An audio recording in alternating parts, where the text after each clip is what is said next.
بسم الله الرحمن الرحيم. مدحوينها دولة بونتلاند مدن سعيد عبد الله الدني أو هيليو مدحوينها كحجين كدولة مدن أحمد علمي عثمان كراش وحاي ما أنت هوري معدين قلها وكيلة دولة بونتلاند وهذا عن قصة جنهاي وطبعا أي كلن كان كوهليان قدوميها قلها وكيلة دولة بونتلاند قدومي عبد الرشيد يوسف جبريل عول قدومي كحجين ككواد قلها وكيلة دولة بونتلاند مدن عبد العزيز عبد الله عثمان iyo gudoomiye ku-xigeenka saddexaad ee golaha wakiilada ee dawladda Puntland gudoomiye ku-xigeenka labaad mudane Ismaaciil Maxamed Warsame xubnaha golaha wakiilada ee dawladda Puntland kulankaasi oo dabcan sidii aad qaybtii hore joogteen ahaa kulan albaabadu u xiran yihiin waa kulan wada tashi madaxweynaha dawladda Puntland mudane Saciid Cabdullaahi Dani waxa uu la wadaagayaa golaha baarlamaanka dawladda Puntland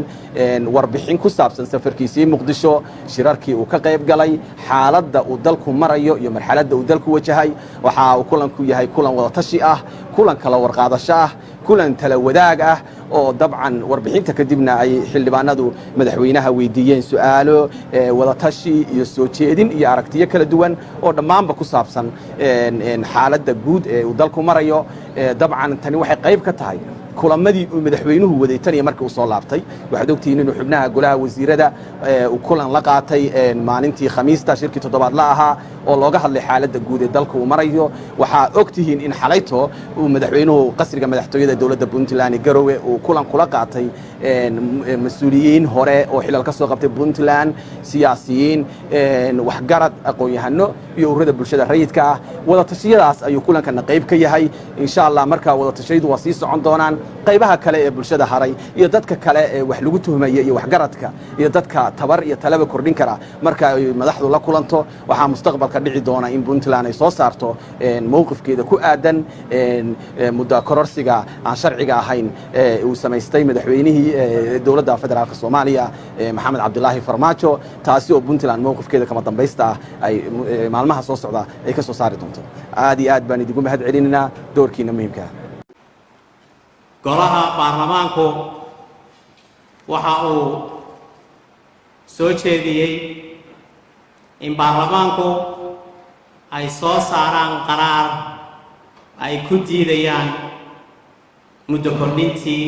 ay samaysteen golayaasha dawladda federaalka Soomaaliya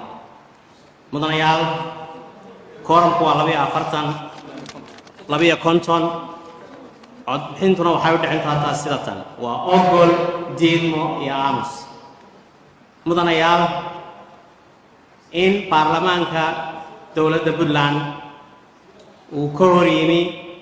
muddo kordhintii ay samaysteen golayaasha dawladda federaalka Soomaaliya ogol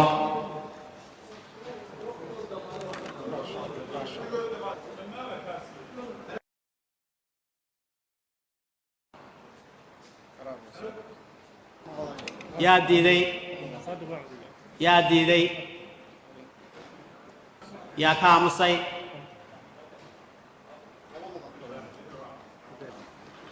mudanayaal codayntii waxay u dhacdatay sida tan in